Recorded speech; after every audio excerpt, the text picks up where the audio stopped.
Today on Treasure Hunting America, we'll travel to Seattle where Marc Jenkins and his teenage daughter hunt for treasure together. My daughter has been with me since she was born. I'd bundle her up and she'd be sleeping on my back, and it was great. It's kind of been a bonding that we've done throughout our lives. Then we'll join Digger Bob in the Sierra foothills to hunt for gold. I think it's the dream that we all had as children of being rich. You know, finding something for nothing. And everyone wants to be a treasure hunter. I'm living it.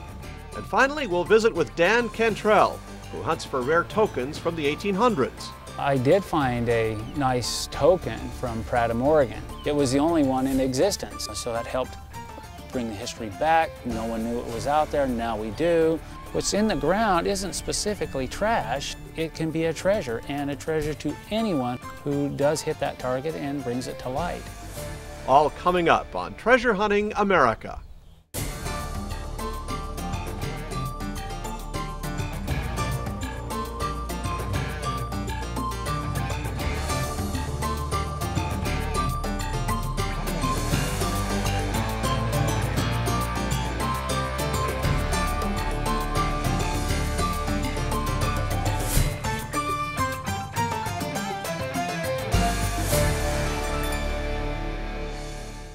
Hello and welcome to another episode of Treasure Hunting America. I'm your host, Marc Hendricks.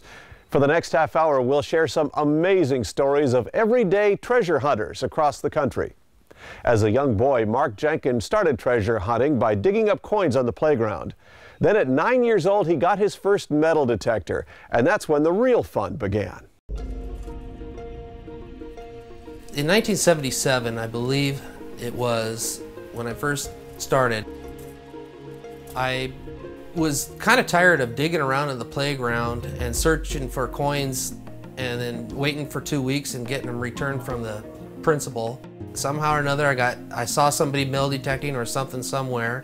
In 1977, at 9 years old, I got my very first metal detector. It was a White's 5000D. It sure dug a lot of nails for me. And I learned quite young that not to get discouraged of all the trash you get. I can't explain it. I mean, I remember because I was so young and I could think of all the treasures I was going to find and how rich I was going to make it. Of course, that's every kid's dream. Eventually, you know, I started finding stuff. Basically, the first time I did go out, I did get a 1916 Canadian dime. Then I used to go out quite a bit with my dad, and he would take me to different parks and find lots of wheat pennies and quite a few silver coins back then. It's hard to remember exactly what I found. I searched many places since that time, and each time I get out, it's like a new adventure. Being that Marc began metal detecting at an early age, he decided to get his daughter involved even from the time she was an infant. My daughter has been with me since she was born, basically.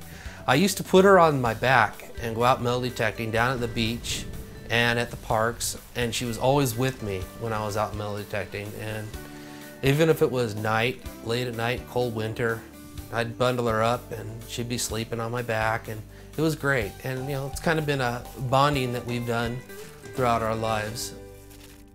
These up here happen to be things that my daughter has won in the past 12 years of her life, basically, because she's been brought up and born into the metal detecting world. And so she gets to enter these different hunts and competitions. She's won several medals and several trophies. Other people should be doing this, I would think, mainly because it's a good history lesson. You learn about everything you find. I mean, you could pick up a nail. If you see it at Square, you know it's been there for quite a few years. You get different items, you know, it tells you different things. A bottle cap, a whole bunch of bottle caps. Hey, you know, people had a lot of good times there in that area, and you can still find some good stuff through that. You just got to be patient. Other things you can learn is you can learn about history, about the area, what went on. You can write stories, come up with stories with things like that. This here is one of my favorite, or my most favorite find that I've ever had. Happens to be a cache of badges. I was out with a couple of my friends. We were hunting at a ghost town, probably about 5 minutes into it, I got a good signal and I looked down and I saw something. And so I reached down to pick it up, and it was attached to some cloth of some sort. I thought maybe I'm pulling up a dead person, but it kind of scared me a little bit. And I pulled a little bit harder and I could feel another one. So I just, I realized right there's more than one. And then I couldn't tell exactly what it was, except for I could see that they were badges. And so I rolled them up in a ball and I carried them back to the car. So I went back the next day actually. They had dropped a tree over the area where I found this. And so I figured, okay, well, they'll probably have it cleared up the next day. And sure enough, I went back the next day and there was 4 feet of dirt missing out of the area. So I think the only day I could have even found this was the day that I did find it. When we return, Marc Jenkins will take us into Luna Park, where at the turn of the century, the Coney Island of the West stood, and now where treasure lies waiting to be found.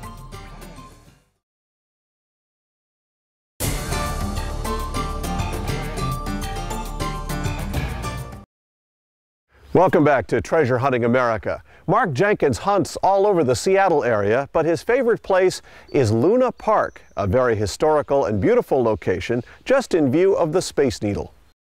Okay, right now we're at Luna Park, and this is where one of the biggest sideshow or attractions used to be in Seattle area.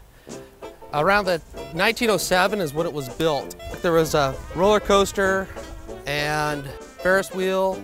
In 1907, they actually had an airplane flying thing here, so all the activity was right in this general area. It's kind of a remake of what Coney Island was. There's been over 20 gold coins found out here that I know of. There's been all kinds of tokens, trinkets, you name it, that is turn of the century, you'll find it out here. One of the reasons why I'm starting in this area is because just recently they tore down a bulkhead, and all these rocks haven't been exposed for a long time, and that's usually where you look for coins and stuff. In fact, some of the most valuable things I ever found were right off the corner right down here. One of the things I found out here, which is just kind of interesting, is this barber quarter in this rock here. I know barber quarters are normal, but to find it like that makes it a little more unique. The reason why I'm hunting this area is because of where the barnacle line is at. That indicates where the sand normally is. And along this beach here, the sand's changed constantly. And so the further down it is along this line, gives you a better chance of finding something that could be really good. You can look up and down the beach, you don't see where it's down as low as this spot right here. So it gives you a good indication to start right in this point right here. You have to be there enough times to understand it. You can't just walk out there and think you know where it is. You have to really learn to read it. Because things change daily. I've seen areas change within 4 feet within 2 days. What I'm trying to do right here is I'm trying to search the lowest spots that I can find. And right along the sides of the rocks, quite often, is where you find the coins, because they have a tendency of, with the sand changing, going underneath the rocks. It doesn't even hurt to move rocks around sometimes. This wrench here was a thing, what I thought was going to be my last find of the year of 2004. I had probably about an hour left of sunshine, or daylight I should say. I thought, oh, I'm not going to find anything else. There was no other signals around the area. So I did keep hunting for about 5-10 minutes more. And then I did seem to come up with one other slight difference of an item. But this gold ring right here, a gold diamond ring, which I think is probably my best ring I've ever found throughout the years. And I think I just went out in a blast last year at the end of the year with this. One of the things that I find that's intrinsic is that I can help the environment. Lead has a tendency of leaching into the ground. It can do all kinds of damage. And you know, people hear about groundwater that has high lead contents. Well, by removing some of the lead when we're out metal detecting, you're doing the ground a good favor, you're doing the rivers a good job, and helping protect things. Removing the trash, you can always recycle that stuff. With Marc's extensive history in metal detecting, his greatest joy comes in teaching children about the hobby. When I teach kids, which I do for metal detecting, that's the first question I ask them, and always get the same first answer, is to find treasure. And in a sense, everything you find is treasure, so it's enjoyable. With so much treasure in his collection, Marc's ultimate goal is to find something not too many other treasure hunters are looking for. My ultimate find would be something like going to some ghost town or someplace I've done research on, and to find in a mason jar somebody's diary, a story of somebody, something that I could just learn a lot of information from. I would think that would be the most interesting, the most fascinating thing I could ever do. When we return, Digger Bob will show off his prize gold nugget he found in the Nevada desert.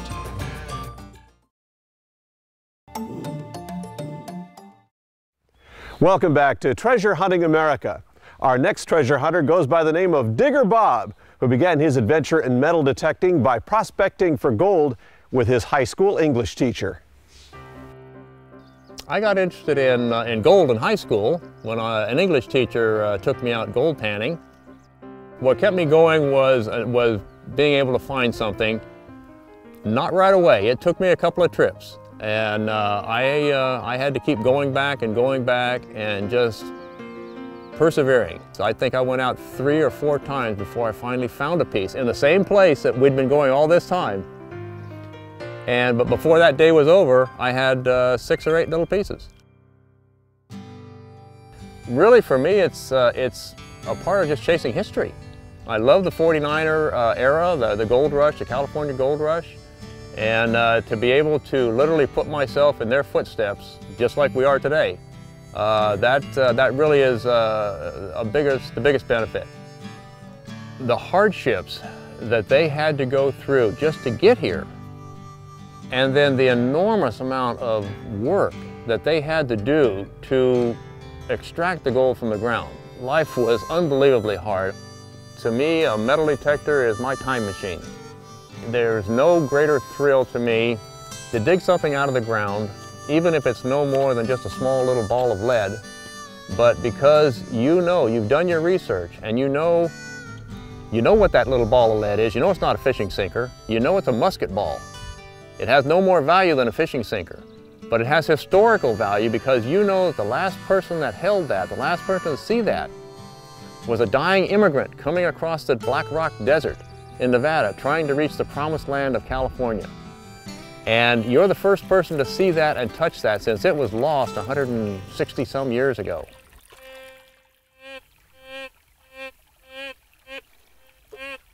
That's a good sound. Now I'm going to check and see if it's iron. Turn the iron ID on.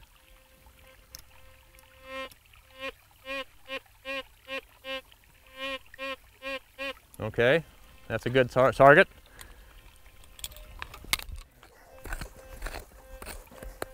We're down on the bedrock here.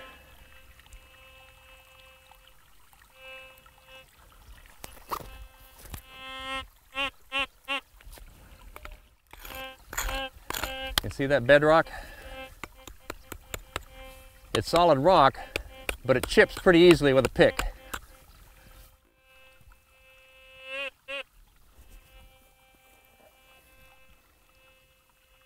Got it.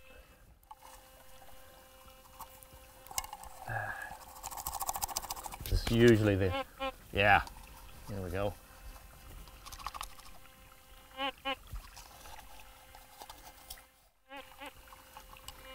Oh, oh look, there it is. Well, that's a nice little piece. We discovered that there's a lot of gold over in Nevada to be found, not only here in the California mother lode, but Nevada gold is very coarse, it's very rough, and it's very pretty. Well, about 2 years ago, my buddy and I went over in March, just the two of us.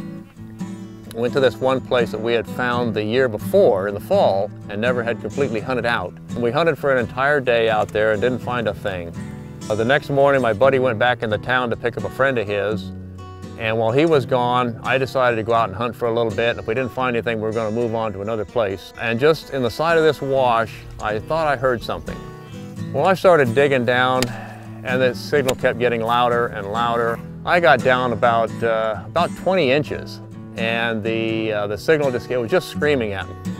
Well, I got down a little bit more, just a couple more inches, and I saw down the bottom of a rock that didn't look quite the same as all the other rocks I've been pulling out. And I licked my finger and stuck it down in that hole there and just rubbed the end of that rock. And as soon as I did that and got that dirt, a little bit of dirt off of it, I saw this yellow gleaming back at me. And I knew, oh my God, that's a nugget, and it's a big one. I don't know how much it's worth. It's not for sale. That's the find of a lifetime. A nugget like this is rare by anybody's standards. Pictures don't do it justice. Go where gold has been found before. Follow the old timers. They did all the research, they did all the hard work. Just go and look where they looked. You will find gold that they missed because they were very inefficient in their methods. With gold in his blood, the thing that keeps Bob going is a dream started in his childhood. I think it's the dream that we all had as children, being rich. You know, finding something for nothing. Winning, it's like winning the lottery. You know, being able to find something that someone else hid and forgot about, and that's suddenly going to make you rich. When we return, we'll meet Dan Cantrell, who hunts and finds rare tokens from the early 1900s.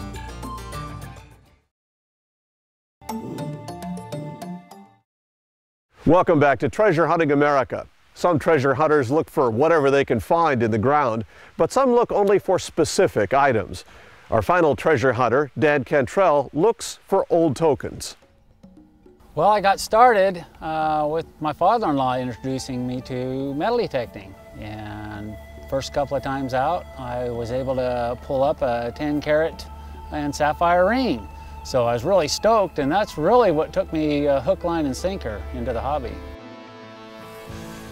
Well, it isn't so much the targets itself that kept me going, it's the variety that has kept me going, from coins to tokens. Sometimes treasure hunters focus all their efforts on specific items, such as Civil War memorabilia. Dan Cantrell enjoys looking for tokens. Well, the tokens, they started out, you know, late 1800s, early 1900s, and they come in different denominations, 50 cents, 10 cents, dollar tokens. I've pulled a dollar token from Prattam, Oregon, and gave it over to Bill Brodowski to add to the Oregon token book. So that helped bring the history back. No one knew it was out there, now we do. It's not just a me, there's a lot of give back within the hobby. In addition to tokens, Dan spends a lot of time covering local city parks, including Mount Tabor in Portland, Oregon. My favorite areas to hunt are specific parks, and the reason for that is there's a lot of folks that get out here throwing the frisbee, playing ball, walking the dog, having picnics, and in that they're losing their coin and jewelry and so forth. The history that I know of Mount Tabor is that it started in 1888. So it's got some history to it as far as on the West Coast side of parks. So there's a lot of people gathering for different reasons here at the park, from horseshoeing to just a family gathering. There's, you know, volcanic activity here. It's actually an old ancient volcano, so it's a geological, you know, attraction as well. So what it does is it attracts the folks that attracts me to go hunt the treasures that they've lost in the past. Infant swings are good, I like, because sometimes I find engagement rings there, the wedding bands there, for the new moms and Dads that have been pushing their kids on the swing, sometimes they'll lose those in that location. So it's always a good time to, good place to check. Some of my great finds I found over the years, first of all, is actually the 10-carat and sapphire ring that got me started and hooked. A real great find for me, and you know, it's a keepsake for me. Not a great value monetarily, but for me, it's priceless. I pulled a 1892 $5 gold piece. One of the greatest finds I've had so far. This ring was really nice find, a 3rd-carat diamond, marquee cut diamond ring. It was a really nice find for me, and naturally all the rings that I do find, my wife gets. I found this 1876 quarter at a local school. The research is fun for me. I'm able to learn more about different locations, different people, different times, stagecoach, stage stops to saloons, old ghost towns. These are some of the things that create the fun. It isn't just always the digging, it's everything that comes with it. People should get out there and just have fun like I am. Get out there and metal detect. I feel people are able to be healthy, getting out in the outdoors. You know, it's not to go out there and get rich. It's to get out there and have fun, bring the family together. It's a great family gathering hobby. Everyone can do it, just a lot of fun. Thanks for joining us for this episode of Treasure Hunting America. Be with us next time as we explore more stories of everyday treasure hunters around the country. Until next time, I'm Marc Hendricks. Happy hunting! Treasure Hunting America is sponsored by White's Electronics, manufacturers of the world's finest metal detectors. For over 50 years, White's has been building metal detectors in the USA for treasure hunters around the world. For more information, visit their website or call the number on your screen.